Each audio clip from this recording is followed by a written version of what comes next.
आज की प्रस्तुति है एक अच्छे शोध उपकरण की विशेषताएं, यानी characteristic of a good research tool. एक अच्छे शोध उपकरण में क्या क्या विशेषताएं होती हैं, इस पर आज हम परिचर्चा करेंगे। और जब हम शोध उपकरण की बात करते हैं तो केवल एक चीज उसमें नहीं आती, उसमें बहुत सारी चीजें आया करती हैं और उन सब पर हमारा ध्यान जाना चाहिए। असल में जो पूरा टॉपिक है कि एक अच्छे शोध उपकरण की विशेषता है, इससे पहले हमें ये पता होना चाहिए कि ये शोध उपकरण क्या होता है। शोध उपकरण या रिसर्च टूल हम किसे कहेंगे, इस चीज का हमें संज्ञान होना चाहिए। और शोध उपकरण से आशय उन साधनों से है जिनका उपयोग करके समंकों का एकत्रीकरण किया जाता है। अर्थात जब हम डाटा कलेक्शन के लिए जाते हैं तो जिस चीज को हम लेकर के जाते हैं, जिसके आधार पर हम डाटा कलेक्शन करते हैं, वह साधन, वह उपागम ही कहलाता है शोध उपकरण।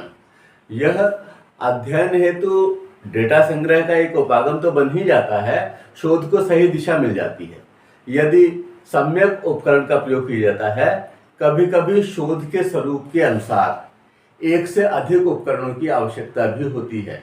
अगर मान लीजिए आपको डिटेल्ड स्टडी करनी है, आपने उसमें एक की जगह 2-3 चर लिए हुए हैं, वेरिएबल लिए हुए हैं, तो हमें अधिक शोध उपकरणों की भी आवश्यकता होती है। और ये शोध उपकरण इकट्ठे करके फिर हम उनका आपस में कोरिलेशन, जो कुछ भी निकालना है वो हम निकालते हैं। इसलिए यह अध्ययन डेटा संग्रह का उपागम तो बन ही जाता है और शोध को सही दिशा मिल जाती है। साथ ही हम अधिक उपकरण का जब इस्तेमाल करते हैं तो उन उपकरण का उद्देश्य होता है उनको यूज करने का, कि इनसे हम करेंगे क्या, इस आधार पर क्या क्या विवेचन करेंगे और अंततः हम उसको सलाह क्या देंगे। तो इसलिए एक से अधिक उपकरण की आवश्यकता भी महसूस हो सकती है। लेकिन कुल मिलाकर के है यह एक साधन ही जो कि डाटा संग्रह के काम में आता है और इसी संग्रहण के कार्य में हमारी मदद करता है। शोध की दृष्टि से आज बहुत सारे उपकरण विद्यमान हैं और सर्वेक्षण, केस स्टडी, प्रश्नावली, साक्षात्कार, अभिरुचि व निर्धारण पैमाने, रेटिंग स्किल्स जिसे आप कहते हैं, आज समंक संग्रहण हेतु प्रयुक्त किए जाते हैं। लेकिन किसी भी शोध उपकरण या मनोवैज्ञानिक परीक्षण की गुणात्मकता हेतु यह आवश्यक होगा कि उसमें कुछ विशेषताएं आवश्यक हों। कौन कौन सी विशेषताएं होनी चाहिए जिससे कि जो हमें प्राप्त हो रहा है वह सारा का सारा इस्तेमाल किया जा सके और उसको यूज किया जा सके। अगर मान लीजिए हमने डाटा संग्रह कर लिया, जिस उपकरण का इस्तेमाल करके हमने डाटा संग्रह किया उस उपकरण में ही त्रुटि थी, उसका कोई आइटम गलत था या उसका जो रेस्पॉन्स आना चाहिए था उसके हिसाब से हमने उसको स्कोरिंग के मार्क्स प्रदान नहीं किए, तो ये सारी स्थितियां हमारी उस पूरी योजना को असफल कर देंगी। इसलिए ये बहुत आवश्यक है कि जिस उपकरण को लेकर के हम जा रहे हैं वो पूरी तरह से विश्वसनीय हो, वैध हो, उसमें बहुत सारी क्वालिटीज हो, और अगर वो क्वालिटीज होंगी तब हमारी शोध एक सही दिशा को प्राप्त करती है। आज शोध के परिक्षेत्र में बहुत बड़े बड़े काम हो रहे हैं। पहले एक स्तर के विद्यार्थी ही कर सकते थे और अब विचार किया जा रहा है कि क्या ग्रेजुएशन के बाद भी शोध कराया जा सके। तो आप ये समझिए कि शोध की दुनिया बहुत बड़ी होने वाली है और इसलिए ये हमें अच्छी तरह समझ में आना चाहिए कि एक अच्छे शोध उपकरण में कौन कौन सी विशेषताएं हों। हालांकि ये अभी एमएड के, एमए के पाठ्यक्रम में है, लेकिन कालांतर में यह सभी जगह मौजूद होगा और इसकी आवश्यकता होगी। बीएड के पाठ्यक्रम में उतारने की तैयारी है। तो मेरा मतलब यह है कि हमें यह अच्छी तरह अपने मस्तिष्क में ध्यान में रख लेना चाहिए कि कौन सी विशेषताओं वाला उपकरण हम इस्तेमाल करेंगे। तो कौन कौन सी कसौटी या विशेषताएं होनी चाहिए, आइए इस पर विचार कर लेते हैं। यानी criteria and characteristics of a good measuring tool या गुड रिसर्च टूल। आज शोध को सही दिशा देने हेतु यह आवश्यक है कि समंक सही प्राप्त हो, क्योंकि समंकों के बारे में कहा जाता है कि समंक झूठ नहीं बोलते, हालांकि खुद झूठे हो सकते हैं। तो डाटा कलेक्शन हम सही से करें, ईमानदारी से करें, और हम जिन मनोवैज्ञानिक परीक्षणों का सहारा लें वो इस तरह के हों जिसका कि पूरे परिक्षेत्र को विश्वास हो कि हाँ ये डाटा कलेक्शन किया है और इस उपकरण पर किया है तो ये सही ही होगा। और आज कोई सा भी शोध हो, अगर मान लीजिए वो फिलोसफिकल स्टडी नहीं है, तब फिर हम डाटा कलेक्शन करते ही हैं। सर्वे मेथड में हम एक मनोवैज्ञानिक परीक्षण या एक टूल्स या एक शोध परीक्षण बना करके ले जाते हैं या स्टैंडर्डाइज्ड टेस्ट का इस्तेमाल करते हैं। तो ये बहुत आवश्यक है कि हम एक अच्छे कुछ कसौटियों पर खरे उतरने वाले प्रश्न पत्रों या उन टूल्स का इस्तेमाल करें। एक क्लॉजमियर एंड गुडविन महोदय ने क्या कहा कि good standardized test must meet the criteria of validity, reliability and usability. तो ये कह रहे हैं कि ये चीजें उसमें शामिल होनी चाहिए। कौन कौन सी? वैलिडिटी, रिलायबिलिटी और यूजेबिलिटी। जिन गुण धर्मों के आकलन के लिए हम शोध उपकरण या मनोवैज्ञानिक परीक्षण का निर्माण करते हैं, उस संपूर्ण साधन को उस गुण के मापन हेतु ही समर्पित रहना चाहिए। जिस गुण का हम मापन उसके माध्यम से कर रहे हैं उसके प्रति उसका समर्पण होना चाहिए, उस कसौटी का, उस उपकरण का, उस मनोवैज्ञानिक परीक्षण का, उस शोध उपकरण का। और इसीलिए डगलस एंड हॉलैंड का मानना है कि एक good examination must possess a number of characteristics and these characteristics, ये जो विशेषताएं हैं, and these characteristics become the basic principles underlying the construction of each test. प्रत्येक टेस्ट के निर्माण में, प्रत्येक टेस्ट को बनाने में इस क्राइटेरिया का अनुपालन होना ही चाहिए, जिससे कि उसे एक अच्छा टेस्ट कहा जा सके। एक अच्छे मनोवैज्ञानिक या शोध परीक्षण को कुछ व्यावहारिक व कुछ तकनीकी कसौटियों पर परखना होगा। यानी एक तो हमें ये देख लें कि ये व्यावहारिक भी है, तो व्यावहारिक कसौटियां कुछ इस्तेमाल करेंगे। एक तरफ हम टेक्निकल रूप से देख लें कि ये सही रहेगा, ओके रहेगा, आज की परिस्थितियों में इस्तेमाल करने लायक है, और इसके बाद फिर हम इस त्रुटि रहित हो जाएंगे, लगभग इस स्थिति में पहुंच जाएंगे कि जो कुछ भी हम डाटा कलेक्ट कर रहे हैं वह 100% इस्तेमाल करने लायक है, वह उपयोगी है। तो ऐसी स्थिति में हम इन्हें दो हिस्सों में बांट लेते हैं। और पहले हम बात करते हैं व्यावहारिक कसौटियों की, यानी कि प्रैक्टिकल क्राइटेरिया। Practical criteria. जब हम प्रैक्टिकल क्राइटेरिया की बात करते हैं तब हमें केवल यह ध्यान रखना है कि जो व्यावहारिक कसौटियां हैं उनकी ही हम बात करेंगे।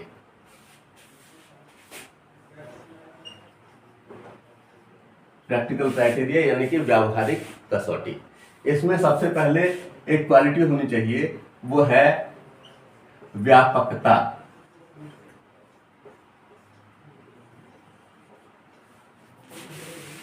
व्यापकता का गुण इसमें होना चाहिए, यानी कि ब्रॉडनेस होना चाहिए। ऐसा नहीं कि वह किसी संकीर्ण परिक्षेत्र से ही जुड़ा हुआ रह जाए। और जब मान लीजिए जो अध्यापक टेस्ट बना रहा है, एक कॉलेज का एक एग्जाम ले रहा है, तो वो पूरे पाठ्यक्रम पर वितरित हो। ये नहीं कि किसी एक क्षेत्र विषय से पूछ लिया और कई क्षेत्र उसमें अछूते रह गए। पूरे पाठ्यक्रम का प्रतिनिधित्व करने वाला हो। इसी तरह से अगर मान लीजिए किसी प्रॉब्लम पर बन रहा है तो वो पूरी प्रॉब्लम का आकलन उसके माध्यम से हो। और अगर मान लीजिए उसके कई सेक्टर्स हो सकते हैं तो कई सेक्टर्स कर दिए जाए, उसमें क्या हर्ज है। अगर किसी एक चीज का अध्ययन कर रहे हैं, उसका अगर मान लीजिए सामाजिक, आर्थिक या और भी हिस्से हो सकते हैं, तो उस हिस्से पर हम अलग अलग प्रश्न बना लें और फिर सारे के सारे उसमें इकट्ठे कर दें। तो व्यापकता का गुण हो, वो व्यापक परिक्षेत्र को परीक्षण के लिए उपयुक्त हो। अगर उसमें व्यापकता का गुण नहीं होगा तो ये समझिए कि वह उतना महत्वपूर्ण नहीं होगा। दूसरी बात कि सोद्देश्यपूर्णता। सोद्देश्य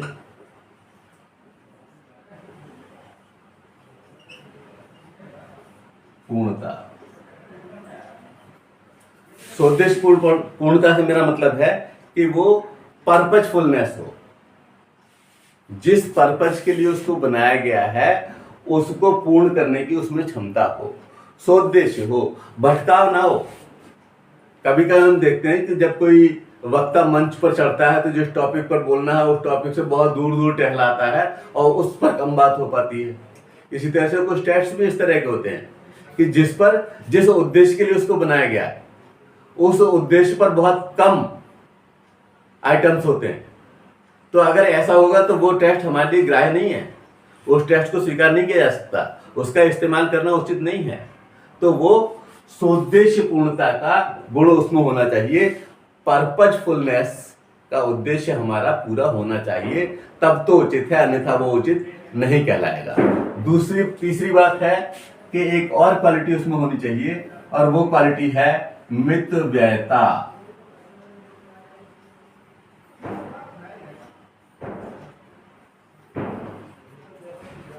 हम भारत जैसे अर्धविकसित देश में हैं और ऐसी स्थिति में ऐसे टेस्ट जिसमें कि बहुत अधिक राशि लगने की उम्मीद है, जिसमें बहुत जगह जाने की आवश्यकता पड़ेगी, जिसके लिए बहुत अधिक धन की आवश्यकता होगी, बहुत बड़ी टीम की आवश्यकता होगी, ऐसे टेस्ट से बचें और इकोनॉमिक रूप से अभाव में प्रभाव दिखाने का प्रयास करें।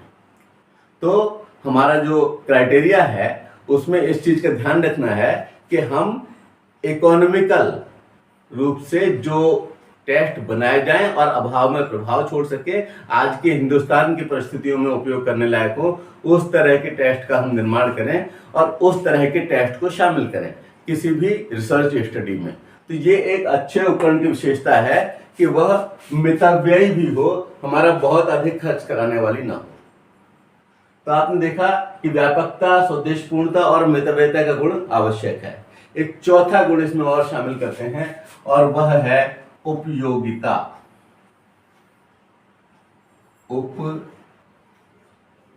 उपयोगिता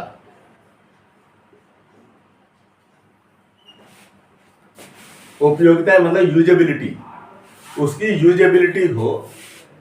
और अगर मान लीजिए हमने बनाया, बहुत मेहनत की और उसके बाद भाई अब तो थोड़ी सी स्थिति बदल गई, अब तो इसमें पूरा चेंज करना होगा, बहुत मुश्किल से बनता है। टेस्ट, रीटेस्ट, मेथड और तमाम व्यवस्थाएं करनी पड़ती हैं। एक समय अप्लाई कर लिया, फिर 6 महीने बाद फिर अप्लाई किया, फिर समान रिजल्ट आ रहे हैं नहीं आ रहे हैं, बहुत सारे प्रश्न बन गए हैं, ऊपर से फिर हम जब ज़्यादा प्रश्न बन गए तो ऊपर से भी हटाने हैं, नीचे से भी हटाने हैं, फिर उनका डिफिकल्टी लेवल पता करना है, तो बड़ी मेहनत की आवश्यकता होती है। इसलिए इसका ध्यान रखा जाना चाहिए कि जिस उद्देश्य के लिए हम बना रहे थे उसमें इसका यूज रहेगा, लंबे समय तक रहेगा। और अगर ऐसा नहीं हो पा रहा है तो सारा मामला गड़बड़ हो जाएगा। तो यूजेबिलिटी का गुण, उपयोगिता का गुण बहुत अधिक आवश्यकता है, और अगर ये नहीं हुआ तो समझिए आप एक तरह से असफल ही हो जाएंगे। इसलिए आवश्यकता है कि हम इसका ध्यान रखें। और इसके बाद एक और विचार,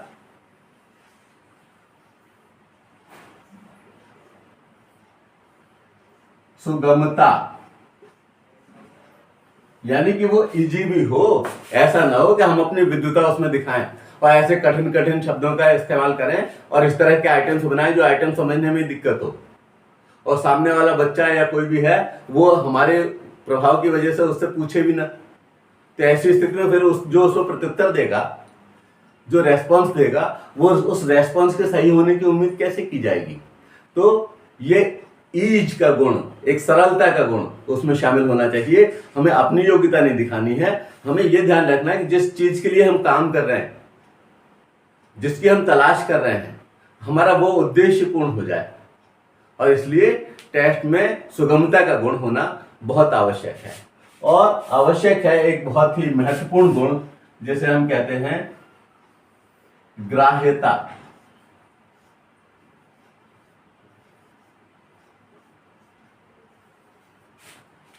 ग्राह्यता का गुण, एक्सेप्टेबिलिटी, सब उसको स्वीकार करें, उसको देखने से ये लगे कि हाँ ये बनाया गया है, इसका उपयोग है, इससे जो डाटा कलेक्ट होगा वह समाज को दिशा दे पाएगा, उसके परिणाम इस तरह के होंगे जिससे कि हम सीख पाएंगे। सर्वग्राही बनाने का प्रयास करें और इसलिए उसमें हम अपनी ब्रॉडफुलनेस, अपनी माइंड की विस्तृत दृष्टिकोण का इस्तेमाल करें। एक परिक्षेत्र को लोगों को ध्यान में रख करके हम अपना आइटम नहीं बनाएं, समग्र को देख करके, बहुत से बड़े परिक्षेत्र को देख करके हम उसे बनाएं। आज देखिए कि इस तरह के बहुत कम टेस्ट हैं जो कि सर्वग्राही हैं।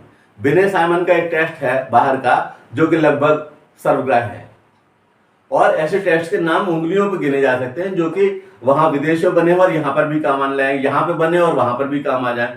तो हमें ये ध्यान में रखना है वही, हालांकि आज लोग उसको स्वीकार नहीं कर रहे हैं कि सर्वे भवन्तु सुखिनः सर्वे सन्तु निरामया, सर्वे भद्राणि पश्यन्तु माँ कश्चित् दुःखभाग् भवेत्। उस चीज को ध्यान में रहकर, एक व्यापक दृष्टिकोण को ध्यान में रख करके हमें इसका निर्माण करना है और इसीलिए इसको सर्वग्राह्य बनाने का प्रयास करना है। जितना संभव हो सके उतना प्रयास हमारे माध्यम से उसका किया जाए और अगर हम ऐसा करने में सक्षम होंगे तब ये समझिए कि उस टेस्ट की उपयोगिता दीर्घ काल तक बनी रहेगी। जिस तरह से कविता में हम कहते हैं ना कालजयी रचना है, तो वो कालजयी टेस्ट हो जाएगा अगर उसमें ग्राह्यता का गुण हम ला पाए, और इसे लाने का हमें सारा का सारा प्रयास करना है। और ये एक अच्छे शोध कर उपकरण की बहुत अच्छी व्यवस्था है, बहुत बड़ी व्यवस्था है, बहुत बड़ी आवश्यकता भी।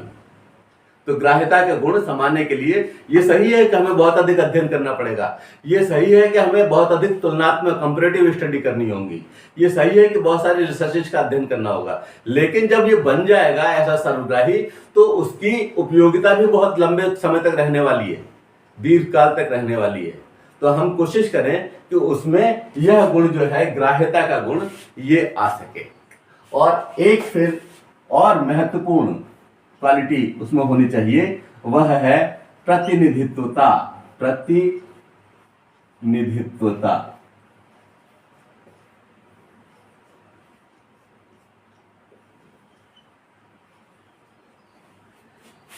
वो प्रतिनिधि हो उस क्षेत्र विशेष का, रिप्रेजेंटेटिव हो, तो रिप्रेजेंटेटिवनेस का क्वालिटी उसमें होनी चाहिए उस टाइप में। जो हम अपना शोध उपकरण बना रहे हैं वह उस क्षेत्र को रिप्रेजेंट कर सके, और उस क्षेत्र को रिप्रेजेंट करने के लिए यह आवश्यक है कि हम उसके अंग प्रत्यंग से परिचय रखते हो। तभी तो हम उसके अंग प्रत्यंग पर क्षेत्र, प्रत्येक क्षेत्र पर आइटम बना पाएंगे। तभी तो हमारे पूछे गए आइटम पर जो प्रतिक्रिया होगी, चाहे वो आपने 5 पॉइंट स्केल बनाया हो या 3 पॉइंट स्केल बनाया हो, वो जैसी भी उपयोगिता है, जैसी आवश्यकता उसके आप बनाया हो और उसको स्टैंडर्डाइज किया हो, लेकिन उसमें प्रतिनिधित्वता का गुण होना चाहिए। अगर उसमें प्रतिनिधित्वता का गुण ही नहीं होगा तो स्थिति बहुत खराब हो जाएगी। प्रतिनिधिकारी टेस्ट के रूप में उसकी लोग मांग करें कि हाँ, इस क्षेत्र में अगर मान लीजिए दया के लिए टेस्ट बनाया तो भाई वाला टेस्ट चाहिए उनके द्वारा निर्मित, इस तरह का रेटिंग स्केल चाहिए, इस तरह की व्यवस्था चाहिए। तो वो जब उसका अच्छा प्रतिनिधित्व करेगा और सच्चा प्रतिनिधित्व करेगा, तब वो एक अच्छे शोध उपकरण में, एक अच्छे मनोवैज्ञानिक परीक्षण में शामिल हो पाएगा, अन्यथा वह उसमें शामिल नहीं हो पाएगा। तो ये अभी हम देख रहे थे कि कुछ ऐसी कसौटियां थीं जिन्हें हम व्यावहारिक कसौटियों का नाम देते हैं, और अब हम विचार करेंगे कि इसकी तकनीकी कसौटियां कौन कौन सी होंगी। तो व्यावहारिक कसौटियों में व्यापकता, सौद्देश्यपूर्णता, मितव्ययता, उपयोगिता, सुगमता, ग्राह्यता और प्रतिनिधित्वता, इन 7 गुणों की मैंने यहाँ पर बात की है। ये 7 गुण बहुत महत्वपूर्ण है। इससे एक व्यावहारिक रूप से उसे कसौटी पर कसा जा सकेगा और हम पहचान सकेंगे कि यह उपकरण अच्छा है। तो अगर इतनी क्वालिटी को कोई समाहित करेगा तब वो उपकरण उपयोगी होगा, अच्छा होगा। और अब हम बात करते हैं दूसरे क्राइटेरिया की। वो जो क्राइटेरिया है वह है तकनीकी क्राइटेरिया। तो तकनीकी में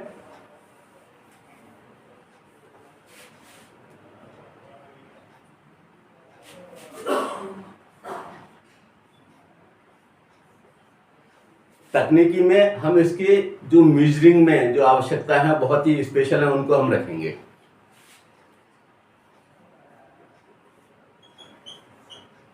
टेक्निकल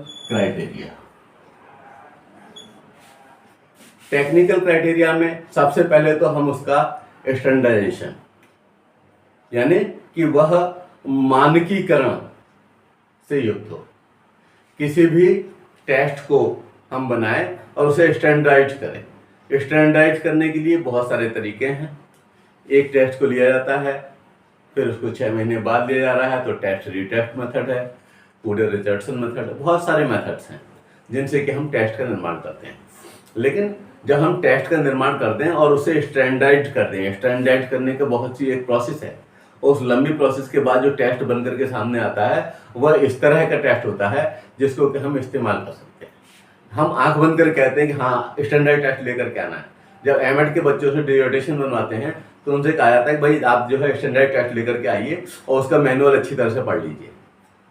तो इसका मतलब स्टैंडर्ड टेस्ट होना ये आवश्यक है और ये एक अच्छे शोध उपकरण की विशेषता है कि उसमें इस्तेमाल किया गया टेस्ट स्टैंडर्ड है। जब आप मार्केट में कोई चीज लेने जाते हैं और कहते हैं कि इस ब्रांड की चाहिए, मतलब क्या है, यानी कि उसकी क्वालिटी से आप एग्री करते हैं, तब आप उस ब्रांड की चीज मांग रहे हैं। इसी तरह से यहाँ पर जब टेस्ट स्टैंडर्ड होगा, और बहुत पुराना टेस्ट इस्तेमाल नहीं करना चाहिए क्योंकि काल के हिसाब से चेंजेज आते ही हैं।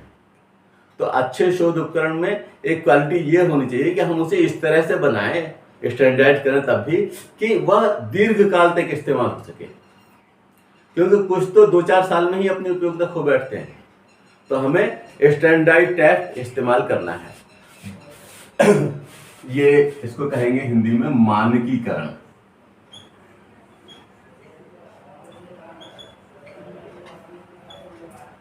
यानी उसका मानकीकरण हो चुका हो। दूसरी बात, मानकीकरण के बाद उसमें एक और क्वालिटी हो, वह हो वस्तुनिष्ठता।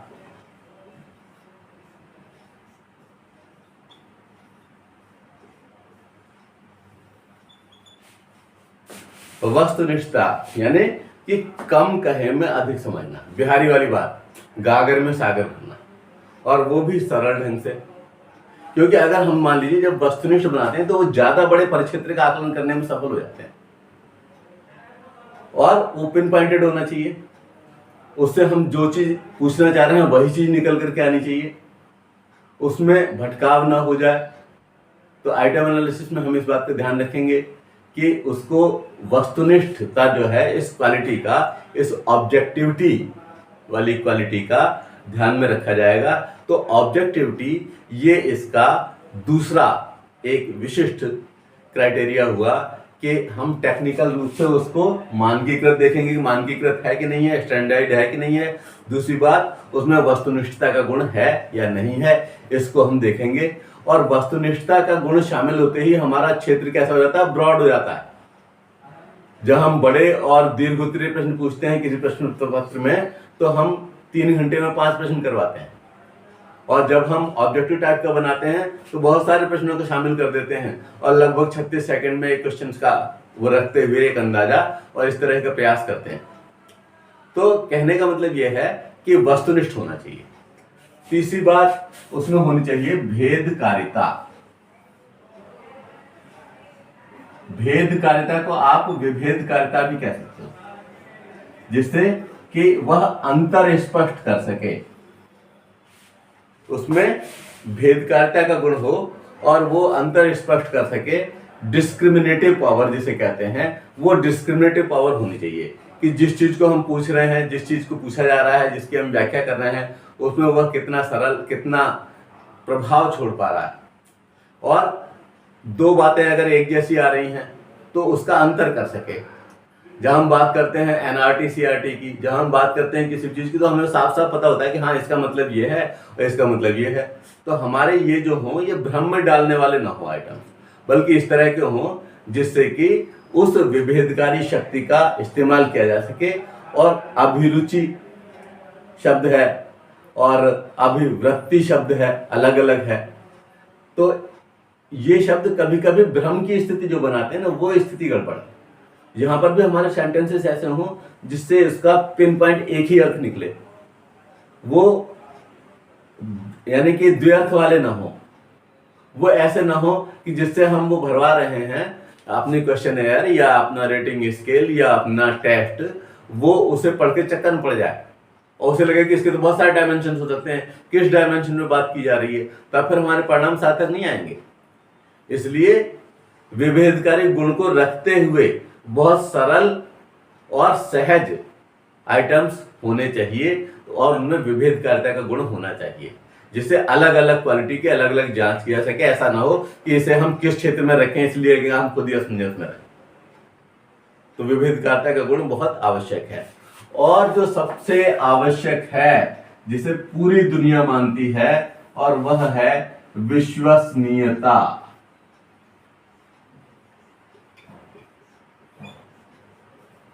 विश्वसनीयता, अंग्रेजी में इसको कहते हैं रिलायबिलिटी।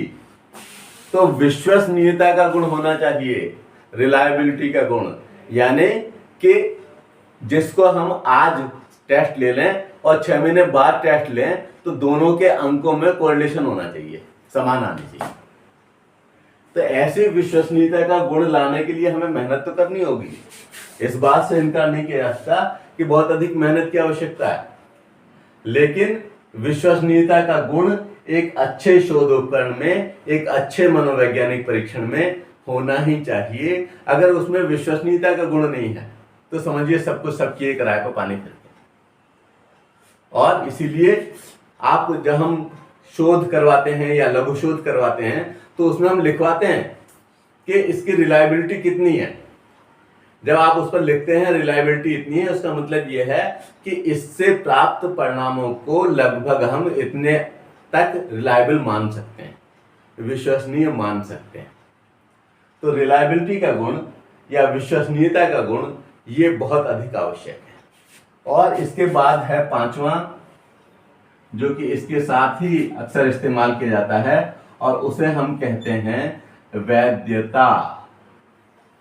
तो ये जो है वैधता, वैलिडिटी, ये भी एक बहुत आवश्यक गुण है, क्योंकि जिस चीज के लिए, जिस पर्पज के लिए, जिस काम के लिए हम टेस्ट का निर्माण कर रहे हैं उसी के लिए बनना चाहिए। और अगर ये वैलिड है और विश्वसनीय है तो आप ये समझिए इसके इस्तेमाल करने की आवश्यकता अधिक है। तो विश्वसनीयता और वैधता ये दोनों जो हैं बहुत अधिक आवश्यक हैं।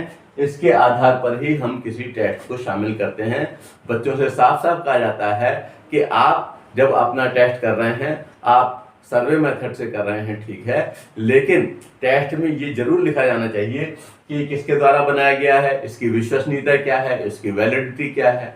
और विश्वसनीयता और वैलिडिटी को देख करके हमें अंदाजा लग जाता है कि हाँ, इस शोध का स्तर कैसा होगा। इसलिए एक अच्छे शोध उपकरण को हम जब तलाश करें कि ये देख लें कि उसका विश्वसनीयता अधिक, वैलिडिटी ज्यादा हो। तो विश्वसनीयता वैधता गुण देखना परम आवश्यक है। और एक और अंतिम तकनीकी विशेषता जो है नॉर्म्स, हिंदी में कहते हैं उसको मानक।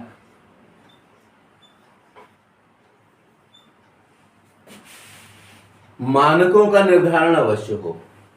मानकों के निर्धारण से मतलब यह है कि इसका निर्धारण हर परिक्षेत्र में हो।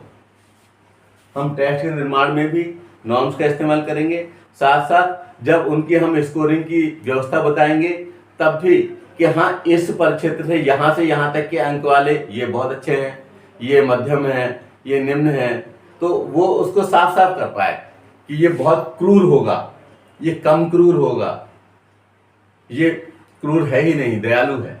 तो आप ये समझिए कि हम नॉर्म्स बनाएं और उसको इस्तेमाल करें, साथ साथ जिन मानकों के इस्तेमाल करने की आवश्यकता है हमें एक अच्छे शोध उपकरण को बनाने में, एक अच्छे शोध उपकरण को तलाशने में, एक अच्छे शोध उपकरण को अपने जो है हमारा टेस्ट जो है, हमारा शोध जो है उसके लिए इस्तेमाल करने में, तो हम नॉर्म्स का निर्धारण करें और नियम पूर्वक करें।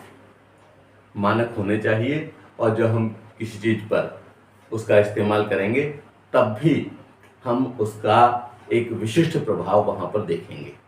आप देखिए कि नॉमिनल, रेशियो, इस तरह के नॉर्म्स के 4 हिस्से हमने दिए हुए हैं, लेकिन यहाँ पर हम ये कह रहे हैं कि ये एक अच्छे उपकरण में इन चीज़ों को देखने के बाद ही उस उपकरण को लिया जाना चाहिए अपने, चाहे वो डिजर्टेशन का वर्क हो, चाहे शोध का, बड़े शोध का कार्य हो, पीएचडी का कार्य हो या डीलिट का कार्य हो। तो वहाँ पर हम जब भी टेस्ट का चयन करें तो उसमें शोध उपकरण में इन विशेषताओं को जरूर देखें। तो सबसे पहला है स्टैंडर्डाइजेशन, मानकीकरण, दूसरा है वस्तुनिष्ठता यानी कि ऑब्जेक्टिविटी, और तीसरा है भेदकारिता या विभेदकारिता यानी कि डिस्क्रिमिनेटिविटी का गुण उसमें होना चाहिए, और चौथा है विश्वसनीयता का गुण उसमें शामिल हो, रिलायबिलिटी का गुण उसमें शामिल हो, पांचवा है कि वो वैध हो, वैधता का गुण उसमें हो, वैलिडिटी का गुण उसमें शामिल हो, और अंतिम है मानक मानक जो है ये एक बहुत ही महत्वपूर्ण है। और जिस तरह से कि एक ओर्नामेंट होता है और वो चमक ला देता है पूरे व्यक्तित्व में, उस तरह से ये मानक बहुत आवश्यक हैं और इनसे उसकी पूरे की प्रभावशीलता बढ़ जाती है।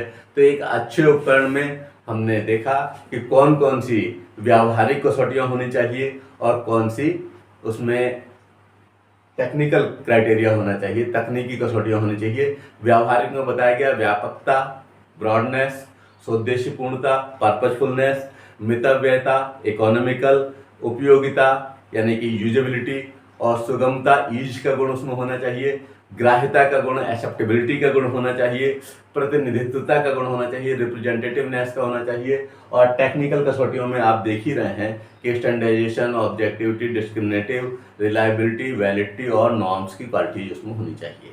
तो इस तरह से एक अच्छे शोध उपकरण में या मनोवैज्ञानिक परीक्षण में कौन कौन सी विशेषताएं होनी चाहिए उस पर चर्चा हुई, और मैं समझता हूं कि यह उपयोगी रहेगा आपके लिए।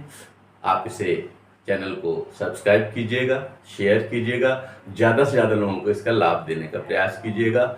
बहुत बहुत धन्यवाद। जय हिंद, जय भारत।